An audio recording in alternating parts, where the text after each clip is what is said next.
நேத்து குலாப் ஜாமுன் ரெசிபி போட்டிருந்தேன் இல்லையா, இன்னைக்கு அது ரொம்பவும் சாஃப்ட் அண்ட் ஸ்பாஞ்சியா வந்திருந்தது, ரொம்பவும் டேஸ்டாவும் இருந்தது. இன்னைக்கு சண்டேங்கிறனால ஹஸ்பண்ட் சிக்கன் பீஃப் ரெண்டுமே எடுத்துட்டு வந்திருந்தாங்க.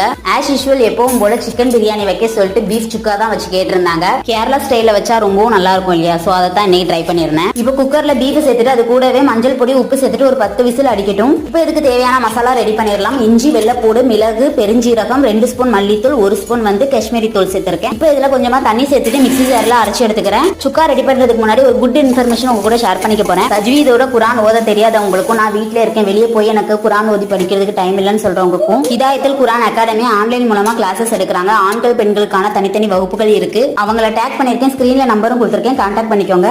இப்போ சுக்கா வைக்கிறதுக்கு கடாயில தேங்காய் சேர்த்துட்டு பட்டை, கிராம்பு, ஏலக்காய், பிரியாணியில சேர்த்திருக்கேன். கூடவே குட்டி குட்டியா கட் பண்ண தேங்காய், கருவேப்பிலை சேர்த்து வதக்கிட்டு மிக்ஸி ஜார்ல அரைச்சு எடுத்த பேஸ்டும் சேர்த்து வதக்கி எடுத்துக்கலாம். இப்போ பீஃபை சேர்த்துட்டு ட்ரை ஆகிற வரைக்கும் நல்லா கலந்து விட்டா பீஃப் சுக்கா சூப்பரா ரெடி ஆயிரும். இதை ஒரு தடவை ட்ரை பண்ணி பாருங்க.